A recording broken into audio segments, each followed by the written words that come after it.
It was a quiet June afternoon in 1960, too quiet.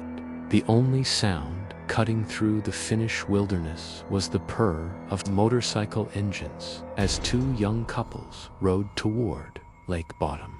They were looking for an escape, a peaceful night under the midnight sun.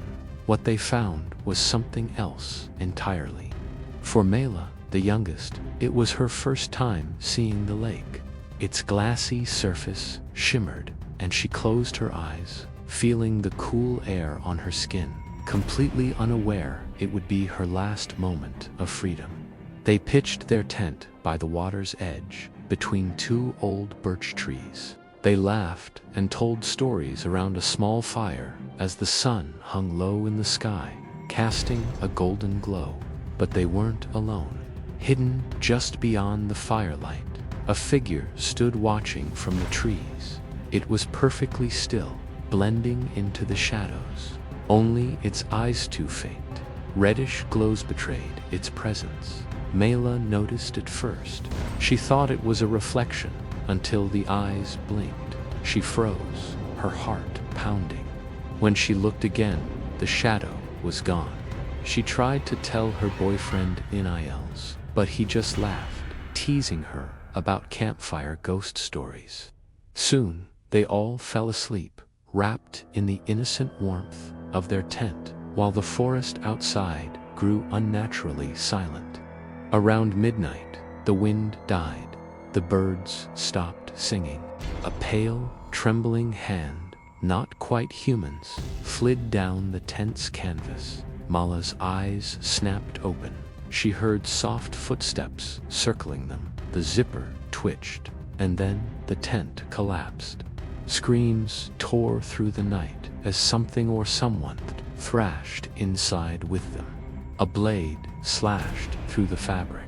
In flashes of pale moonlight, they saw glimpses of a twisted face, its eyes glowing like drops of blood in the dark. By morning, the forest was quiet once more. Two fishermen discovered the crumpled tent. Inside, 3 of the campers were gone. The fourth, Nils, was barely alive, his face battered beyond recognition. He kept mumbling one thing over and over: the eyes, the red eyes. The police searched for years, but found nothing. No footprints, no weapon, just strange, deep impressions in the soil, as if someone had stood there for hours, watching. The mystery of the lake bottom murders was born 63 years later. In 2023, the legend was little more than a ghost story. 4 college friends and urban explorers from Helsinki, Mika, Joni, and Sira laughed when a YouTube commenter dared them to spend a night at the infamous lake. For their channel, it was the perfect challenge. They arrived just before dusk. The air felt heavy, and an eerie silence clung to the shore. Creepy as hell, Joni said, setting up his camera. They found the exact clearing, the same 2 twisted birch trees from the legend. As the sun set, the lake turned black, and the air grew cold. "It feels wrong here," Ella whispered, but the others were already filming their intro, joking about cursed lakes and ghost fishermen. Later that night, as they sat by the fire, they heard it a slow, heavy ripple in the water. "Just a fish," Mika said, but the sound was too large, too deliberate. Ella pointed her flashlight across the lake.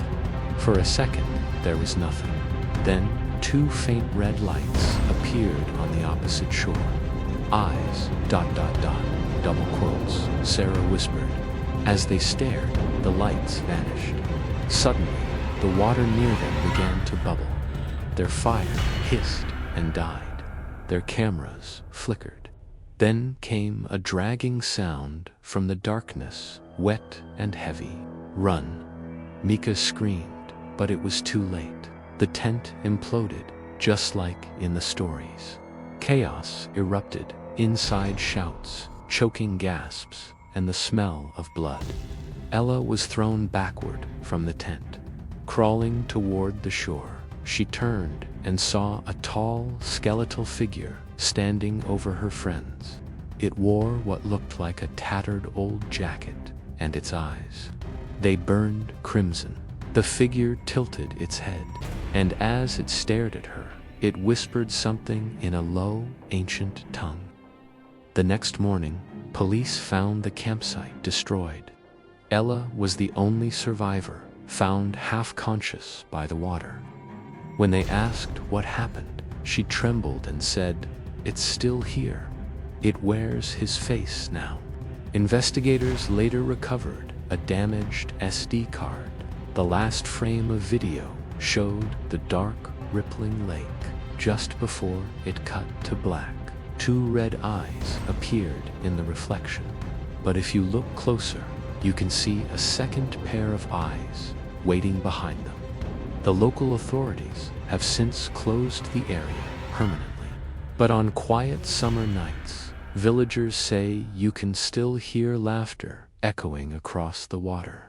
Sometimes they see the faint glow of red eyes just beneath the surface. Because the legend got one thing wrong. The lake doesn't just take lives, it keeps them. Thanks for watching.